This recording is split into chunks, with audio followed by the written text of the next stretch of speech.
శ్రీగణేశాయ నమః. మాలాం కుండీం చడమరుం శూలం శంఖం సుదర్శనం దధానం భక్తవరదం దత్తాత్రేయన్నమామ్యహం. రామాయ రామభద్రాయ రామచంద్రాయ వేధసే రఘునాథాయ నాథాయ సీతాయాః పతయే నమః. కూజంతం రామ రామేతి మధురం మధురాక్షరం ఆరుహ్య కవితాశాఖాం వందే వాల్మీకికోకిలం. తపస్వాధ్యాయ నిరతం తపస్వీ వాగ్విదాంబరం నారదం పరిపప్రచ్ఛ వాల్మీకిర్మునిపుంగవం.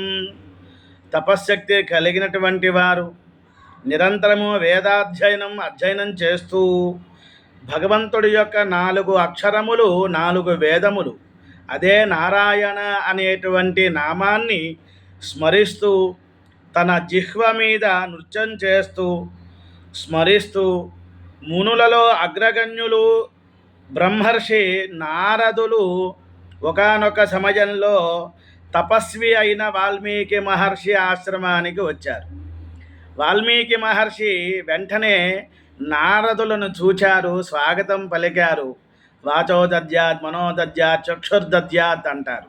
మన ఇంటికి ఎవరైనా వస్తే ఆర్తితో ఆనందంతో కళ్ళు విప్పారా చూడాలి, హృదయం దగ్గర నుంచే వాణి పలకాలి, ఉచిత ఆసనం ఇవ్వాలి, మధుపర్కం ఇవ్వాలి. అప్పుడు అనేక రకాలుగా కుశల ప్రశ్నలు వేస్తూ ఉంటారు. భగవంతుడి యొక్క అనుగ్రహాన్ని పొందిన వారు భాగవతోత్తములు గురువులు నిరంతరము లోక సంరక్షణ కోసం మాట్లాడుతూ ఉంటారు. లోకానికి హితము కలిగేటట్టుగా మాట్లాడుతూ ఉంటారు. నేను నా గురించి, నా కుటుంబం గురించి, మీరు మీ గురించి, మీ కుటుంబం గురించి ఆలోచిస్తారు. మహర్షులు అలా ఉండరు. ఆ విధంగా నారదులు ఒకసారి వాల్మీకి మహర్షి ఆశ్రమానికి వచ్చినప్పుడు ఉచిత ఆసనం ఇచ్చిన తర్వాత నమస్కారం చేసి వినమ్రతతో కోన్వస్మిన్ సాంప్రతంలోకే గుణవాన్ కశ్చ వీర్యవాన్ ధర్మజ్ఞశ్చ కృతజ్ఞశ్చ సత్యవాక్యో దృఢవ్రత. ఓ మహర్షి, ఇప్పటి సమయంలో, ఈ కాలంలో, ఈ వర్తమాన కాలంలో, ఈ భూలోకంలో ప్రశస్తమైన బహుగుణములు కలిగిన వారు ఎవరైనా ఉన్నారా?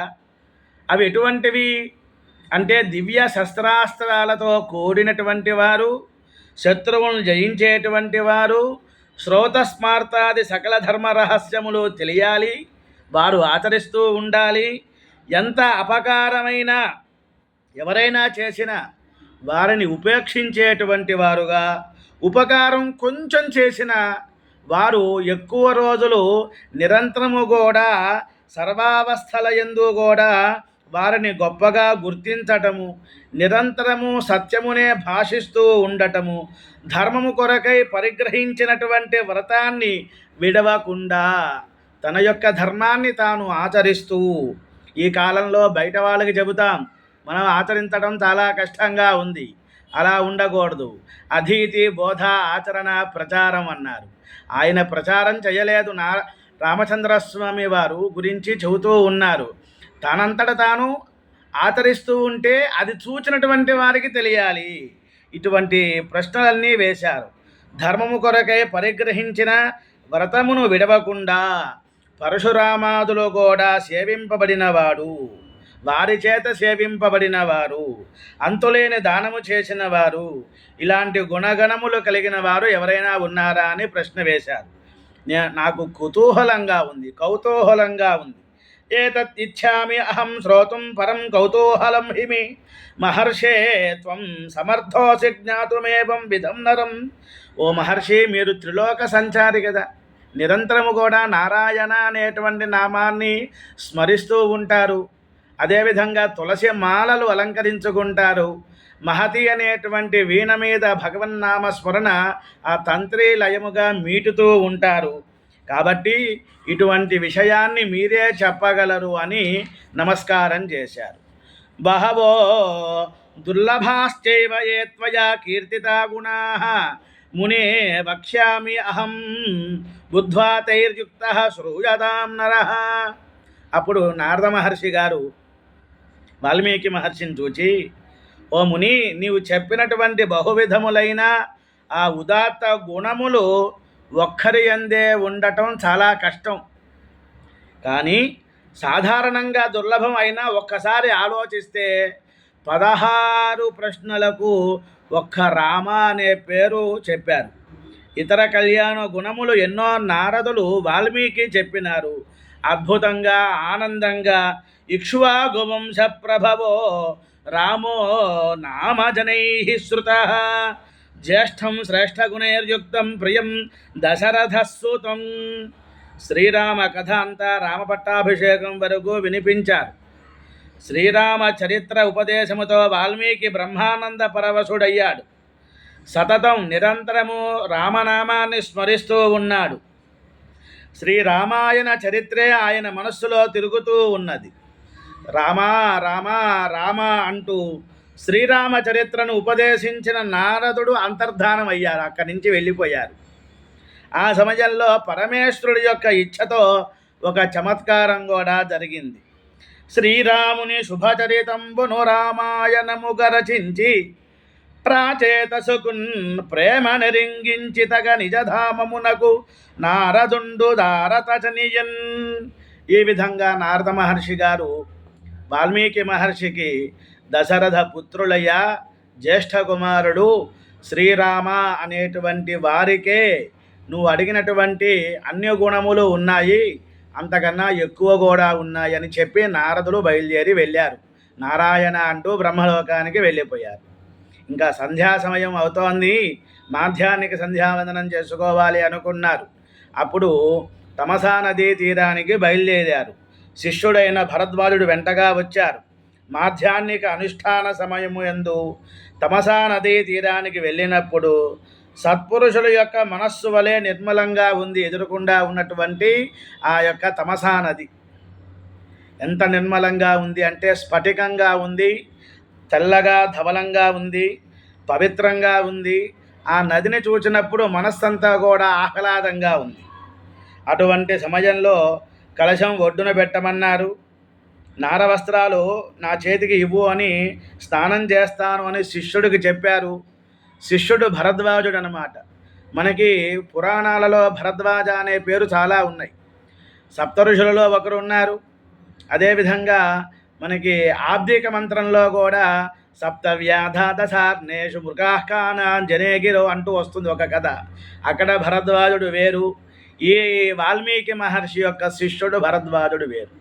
ఈ విధంగా మొత్తం భరద్వాజ అనే నామం కలిగిన వారు గురువులు చెబుతారు 7 ఉన్నారు అనేటువంటి విషయాన్ని మనం ఒకసారి అవగతం చేసుకోవాలి. ఆ విధంగా తన శిష్యుడికి చెప్పారు. ఆ వనంలో 4 దిక్కులా చూస్తూ ఉన్నారు. పుష్పించినటువంటి ఆ యొక్క చిగురుట ఆకులు పుష్పాలు అన్నిటి వైపు చూస్తూ ఉన్నారు. ప్రకృతి అంతా కూడా ఆస్వాదిస్తూ ఉన్నారు. ఒక ఆడ మగ జంట పక్షులు క్రౌంచ పక్షులు చక్కగా ప్రియంగా మైథునంలో ఉన్నాయి.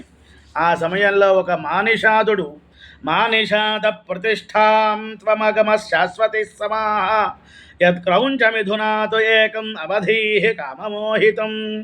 కటకటం బడి వాల్మీకి అధిక రోష సంఘటిత కుటిల భృకుటయగుచు నిషాదం కనుగొని. ఒక కొమ్మ మీద ఆడ మగ క్రౌంచ పక్షులు మైథునంలో ఉన్నాయి. ఒక నిషాదుడు బోయవాడు బాణం వేశాడు. అప్పుడు ఆ మగపక్షి కింద పడిపోయింది. ఆ మగపక్షి పడిపోయినటువంటి ఆ చుట్టూతా కూడా ఆడపక్షి తిరుగుతూ ఉన్నది. ఓరి మహోగ్రపాతకుడా, ఓరి నిషాదుడా, క్రౌంచయుగ్మము ఇంపారగా కామోకేలియు ఆడంగనందొక అందు ఒక పక్షి నీల్గా నిష్కారణమేల చంపితటువు కావున నీవును వేగ చావుపో. ఓరి దురాత్మయంచుకడు ఉగ్రతన ఆ ముని పల్కినన్. అనుకోకుండా అప్రయత్నంగా ఓ మానిషాదుడా నీవు మరణిస్తావు అన్నారు. ఆ కరుణానిధి అగు వాల్మీకుల శాప అక్షరములు మిత సమవర్ణ శ్రీకర పాద చతుష్క శ్లోకంబై జగతింపరిగే సుశ్లోకంబై. ఆ యొక్క మాటలే అక్షరాలే చక్కగా 4 వాక్యాలతో తంత్రీలయంగా వినబడుతూ ఉన్నది. అంతన్ముని వెరంగదంచు తన శిష్యు భరద్వాజున్ చూచి ఓ తపోధన ఇట్లే నలిగి నిషాదు శపించిన రోషాక్షరంబులు సమవర్ణ చతుష్పద శ్లోకం బయ్యనని పలుకుచు అభిషేకంబు చేసి అంచిత అనుష్ఠానంబులు ఆహ్నిక విధులు ఆచరించి నిజ ఆశ్రమమునకు వనరంగా చతుర్ముఖో మహాతేజ ద్రష్టుం తం మునిపుంగవం. ఎప్పుడైతే ఆ స్నానం చేద్దాం అనుకున్నారో కలశాన్ని పక్కన పెట్టారు, నారవస్త్రాలు ఇచ్చారు, స్నానం చేద్దాం అనుకున్నారు.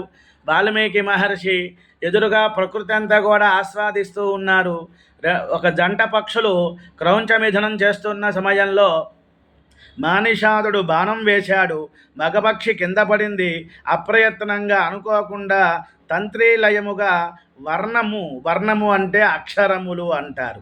4 వాక్యములు చక్కగా కుదిరినాయి. అలా ఏర్చి పేర్చి కూర్చున్నట్టుగా అది మనకి రామాయణం ప్రారంభమవుతోంది అనేటువంటి విషయాన్ని నారద మహర్షి గారు ఎప్పుడైతే చెప్పారో అది మనసులో నిరంతరము ధ్యానం చేస్తూ రామకథ చరిత్రను వింటూ ఉన్నారు. కాబట్టి అప్రయత్నంగా బాధతో ఒక 4 అక్షరాలు 4 వాక్యాలు శాపంతో ఉన్నటువంటిది. అది కరుణ, శాపం కూడా కాదు.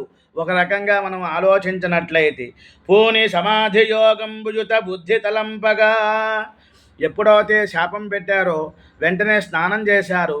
సంధ్యావందన కార్యక్రమాలన్నీ కూడా తన శిష్యుడు అదేవిధంగా వాల్మీకి మహర్షి పూర్తి చేశారు. ఆ అక్షరాలను స్మరిస్తూ ఉన్నారు, వాక్యాలను శ్లోకాన్ని స్మరిస్తూ ఉన్నారు. చాలా బాగుంది అనుకున్నారు.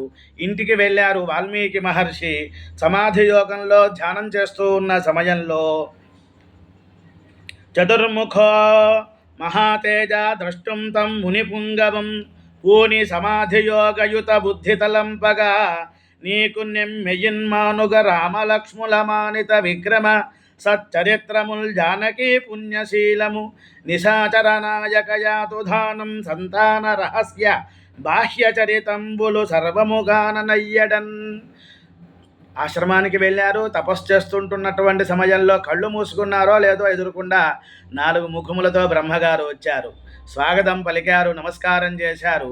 బ్రహ్మగారు వచ్చిన వారి మనస్సంతా కూడా ఇందాక జరిగినటువంటి స్నానం చేసే సమయంలో జరిగినటువంటి ఆ శాప వాక్యములని ఆ అక్షరాలనే స్మరిస్తూ ఉన్నప్పుడు బ్రహ్మగారు చెప్పారు, నా మాయ వలన నా ఆశీర్వచనం వలన నీకు వచ్చిందయ్యా.